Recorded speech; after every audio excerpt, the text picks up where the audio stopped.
Well, today is the hottest day of the year so far. It's a good day to defrost the freezer.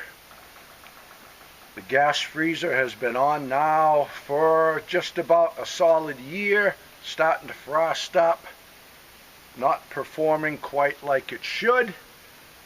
So I'm going to shut the gas off on that, but before I do, I'm going to fire up this little winter brand DC AC fridge freezer combo. I'm going to hook it right up now. Let's see. It shows it's 72 degrees on the inside of that right now. I'm going to set it on fast freeze. Right now it's 9:19. But we'll see how long it takes for this to get down to freezing temperatures. It's 10:15 now. So it's been just about an hour. Let's check what the temp is. It's 22 degrees in the freezer. The manual says not to leave it on fast freeze for an extended period of time. So now that we are at 21 degrees now, we're dropping quick. I'm going to go and set this for, I don't know, 0 degrees or something like that. I'll set it for 10 degrees. Now it's going to flash. And now it's set. So it's at 20 degrees now. When it gets to 10 degrees, it'll taper off. It took an hour to get this to 20 degrees. I just shut the gas off on the propane freezer. Now I'm going to put the food in this. When that thaws out, which shouldn't be too long, it's a hot day today, we'll shut this down and put the food back in the freezer. Now because we have an ice box in the cabin, we always have ice bottles in the gas freezer. This is where we make our ice, and every few days we rotate them as they thaw out. So I shut the gas off on the freezer. I'm going to take the food out of here, leave the cover open, and in the styrofoam cooler here we have a bunch of ice bottles. It's coming right off. I'm not going to force anything, but this is coming right off really easy now. Here we go. Awesome. 12:27. We fired up the little DC fridge at 9:19. It's 12:27. So 3 hours, process is done. And in the meantime, we're putting a charge on the battery bank, and we have 4 laptops charging up. They're all fully charged. So, did pretty well. We'll turn the gas back on. Hold this. I just got to hold this until that needle goes up into the green, which we're good. We're on. The freezer's been hovering between 9 and 12 degrees. Shut it off. Load up the gas freezer now. Everything's frozen solid. This has been such a great little rig. When I was hunting in New York, I'd cut up my deer, wrap it all, put it in this, let the generator run through the night, and came back to New Hampshire with frozen venison. Fantastic. Never failed me. It's worked out great, and in this application today, it's a lifesaver. We got the freezer emptied out, defrosted, fired it back up. Now we're putting the frozen food back in. It's perfect. Great rig.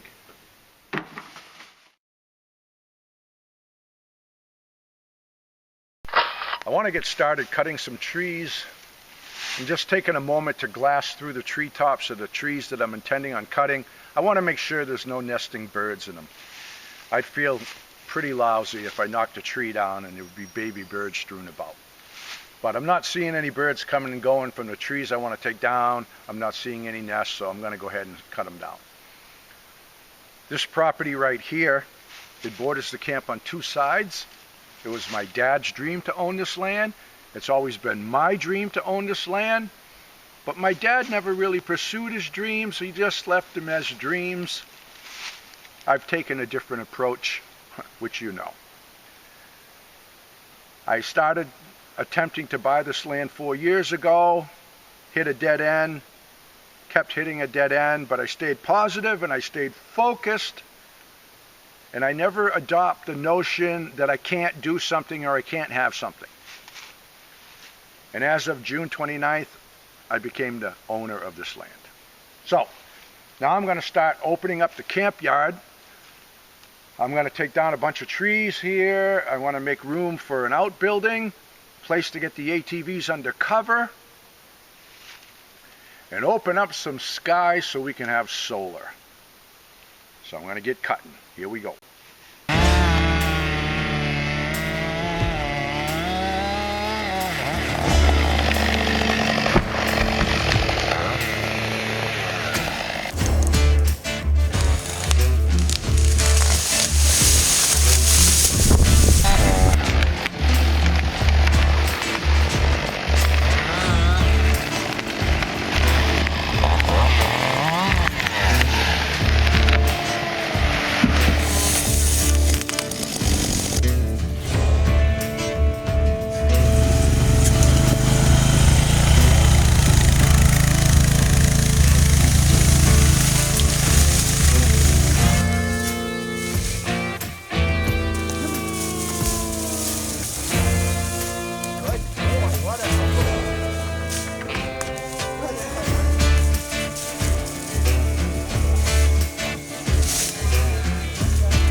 I want to share something with you that I discovered a while ago. It's really yummy.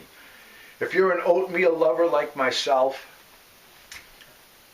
and you mix your oatmeal, I'm talking the old-fashioned oats, not the quick oats, and certainly not those little packages. But when I make oatmeal, I put raisins and dates and cranberries and nuts and coconut and granola and all kinds of good stuff in it. I make a really big batch, and then I pack it into containers, put it in the fridge. Then whenever I want oatmeal, I just take a couple of slices of that and I fry it in hot butter. Oh, the flavors come alive. The raisins and everything, they just become sweeter. It's just fantastic. Give it a try. Yeah, so here is this little tub of oatmeal I had in the fridge. It's nicely packed in there. Hey, you could bake that, make an oatmeal cake. Yeah, a bit of butter in an iron pan, nice and hot there.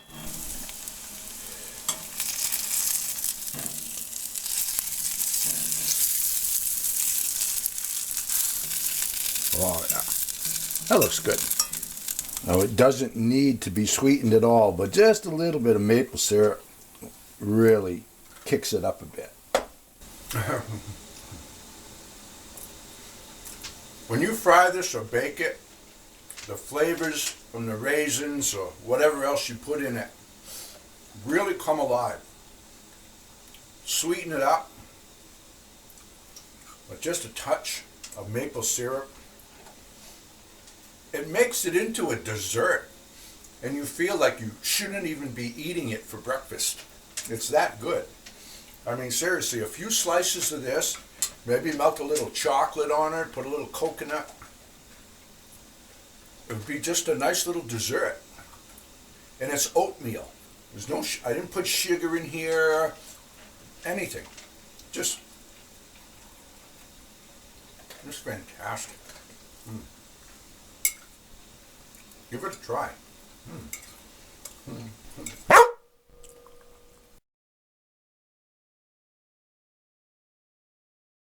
Okay, a few questions for the week and then we'll wrap it up until Sunday. First question. What are the 3 top things on your bucket list? Well, you know, I really don't even have a bucket list anymore. I've done pretty much everything I wanted to do, but I've got new ideas. I still want to see Dick Prenicke's cabin. I had that trip all planned out, maybe 3 years ago, but my intuition was telling me to postpone it. It was like I was trying to cram the puzzle together with the wrong pieces, and it just didn't fit right. And I know enough from my past experiences to listen to my intuition, so I have postponed that trip. That's one place I do want to see. And when all the projects are done and we're ready to travel, I do want to see Yosemite and a few of the national parks. But as far as a bucket list, there's one thing I still want to do. I want to buy some more acreage here. There's a few parcels I'm interested in. They're not for sale, but as I sell off the rest of the stuff in New York, I will be buying these. Okay, next question. Do you have any problems with common house flies at the cabin, and how do you handle them? Well, no, I don't have a problem with them. When there's one in the cabin buzzing around, banging off the windows, I get right up with a fly swatter and I put an end to it because it makes me crazy. There's a fly swatter in every room. Get a fly, go right after him. Put an end to it. What is your favorite caliber for deer? .308, always has been, but I do like an .06 too. How come you haven't posted any hunting videos this year? Because hunting season isn't open. Okay?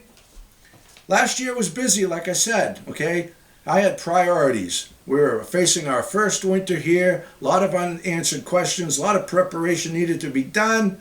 Running around the woods with my tripod wasn't a priority to me. Are you ever going to hunt moose? If I ever get a moose permit, I put in for the lottery, if I ever get chosen, I'll be hunting moose, but not until then.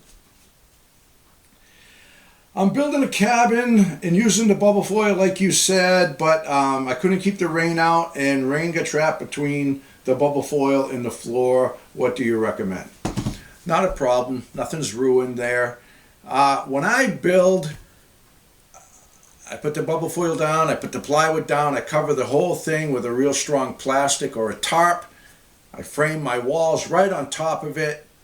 All the interior partitions. I will get a little bit leaking through the nail holes where the partitions are nailed down. Not a problem. It does get a little bit slippery. You have to be careful if it's wet, but it keeps the water out pretty darn good. If water does get through it, you just get underneath there. You'll see the bubble foil is sagging between the joists. Slit it right down the middle. Just let it hang, let it dry out. And then when your cabin's all watertight with a roof there, just get under there, staple it back up. If you have the metal tape, tape the seam, be good as new. Not a problem. That's the only drawback to using the bubble foil. By laying it down first, you got to keep the water out. Okay? But aside from that, you know, like I was telling another friend there recently that there's pros and cons, but the pros outweigh the cons in the long run. As I've already proven, works fantastic. Yeah. There's been questions about what knives I carry. I'm going to do a video on my dad's knife because there's quite a story behind it. Yeah. So every week I'm just going to bang out a few questions like this, mix it up with my other content. People seem to be liking it. I'm liking it. It's working out good for me. And I think it's going to be a win-win. So keep the questions coming. I will answer a handful of them on every Sunday, the best that I can. There are going to be some times we can't get to town and I can't upload, but I'll do the very best I can. And that's just the way life is out here. So that's it. Enjoy the rest of your Sunday. All the best and God bless. Frankie and the boss out walking in the woods, living life happy and free. Tracks in the snow everywhere they go. There's a pokey way up in that tree. A beaver built a pond where they have some fun, taking life a day at a time. Best friends until the end. Frankie and the boss. Frankie and the boss. Frankie and the boss.